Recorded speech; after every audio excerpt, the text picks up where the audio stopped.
What up, fam? Welcome back. Some Shred-15, bitch.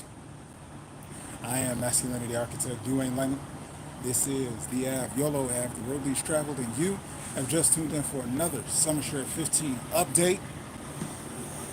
No updates in this one, but we are going to talk about the realness of rapid weight loss journeys, what it takes to get and keep the results. As I have had multiple successes. I was 378 when my daughter was born 14 years ago. 7 years ago, I lost 100 pounds in 2 years. Ketosis, intermittent fasting, got down to 270. Now here's the kicker you're going to like about this yo-yo dieting. Spent the next 7 years, that's right, the last 7 years yo-yo dieting. My effort didn't go anywhere. My intentionality didn't go anywhere. The hard work didn't go anywhere. But the results, the shit was going nowhere. And why is that? Shout out to the guy, Oak City Strong. Doing good, man.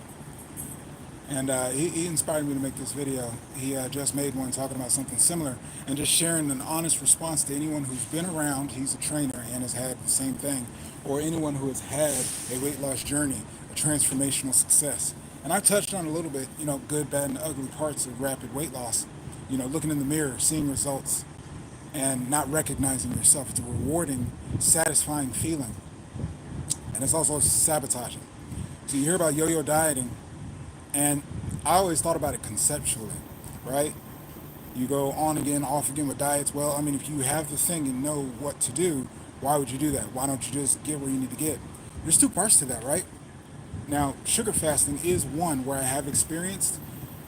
It's a lot harder to yo-yo diet because it's so effective.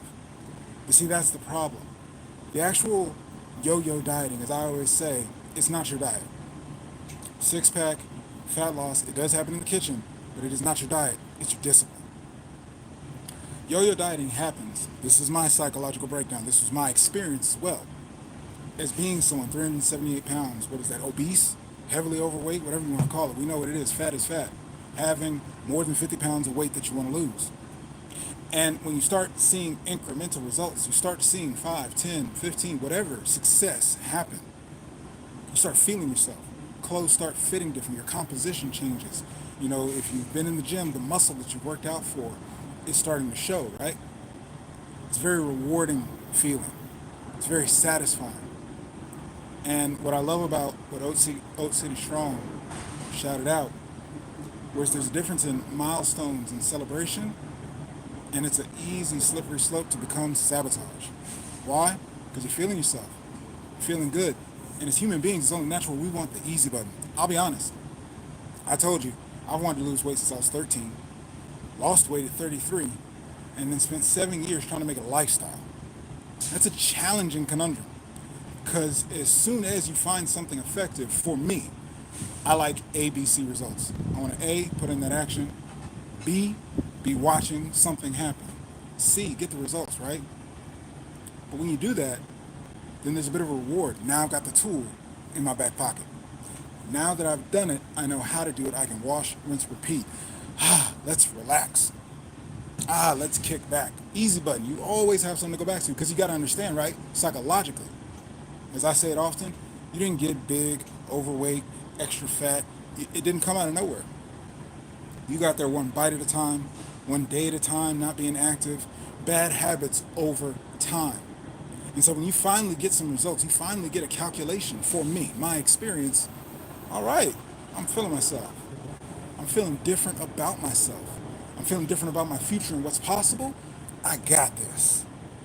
And that's where, with the yo-yo, old school, that's a toy nobody plays with anymore. But that's where the bounce back happens. Because the second you let your foot off the gas and get comfortable, we're human beings, this is natural. That's why I say it's psychology and it's your discipline. It's not that you're a bad person. It's not like you jumped off the wagon, as they say. But now you want to, especially the psychology, cheat meal. And if we're talking about other dieting disciplines, sugar fasting is very rewarding, very flexible. But if you do the work to get into ketosis, if you do the work to manage your macros, if you're counting your calories, whatever that you have to do, it takes effort, it takes work, it takes changing your lifestyle, especially from the person that you were before that got you there in the first place.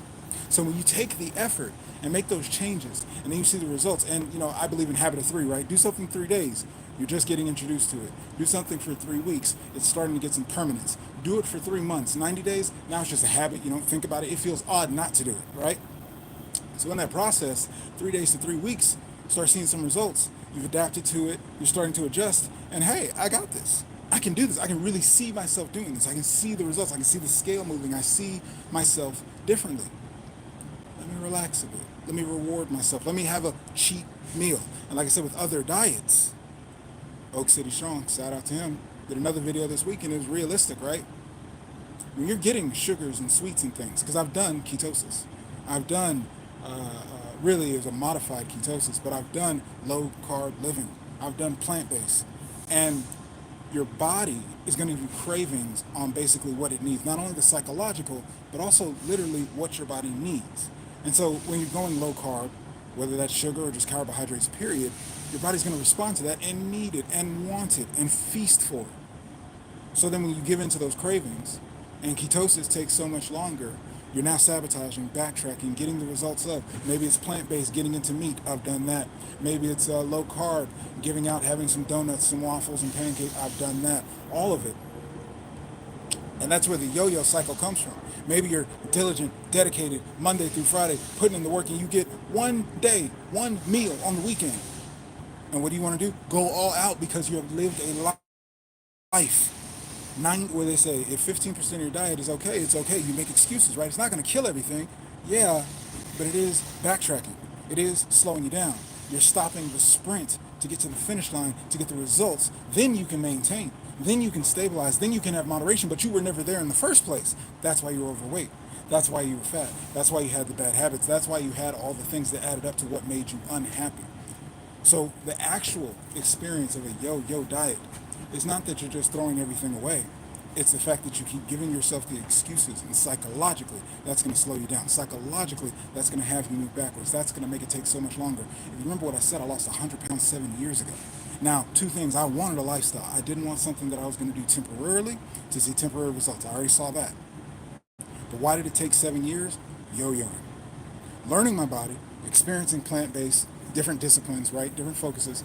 But overall, that's what let me at a rock bottom this year, is accepting the fact that with all the hard work, with all the effort, with all the running, dieting, eating, counting calories, looking at plant-based foods, all the things I was doing, to still not have the results, to still be floating at 260 to 270. Content with myself, but not at all happy, and cannot lie to myself any further after years to not get any closer to a six-pack. That has been the goal for so long. As soon as I saw, wait, I can go from 378 to 250, well, fuck, what can't I do? And when 7 years passes and you're still at 260, 270, okay, what the fuck aren't I doing? And that's exactly how this year started.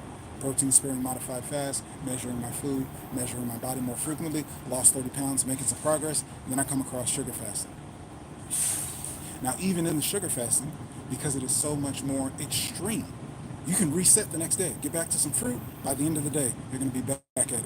You've seen me experiment with everything. All these things that I'm experimenting, I'm still being focused. That is why, people, it's been since Memorial Day.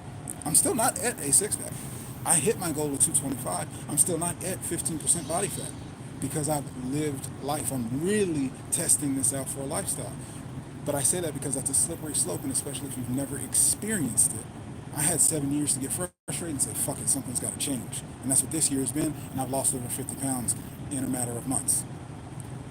So I say all that to say, as you lose weight, as you make progress, as you hit any kind of goal, gaining weight, putting on muscle, building your career, whatever it is, you have to understand the yo-yo element, the snapback element is to get easy, to want it the easy way, to hit the easy button, to let your foot off the gas. Whatever got you those results is what's going to get that, and that's why I preach it.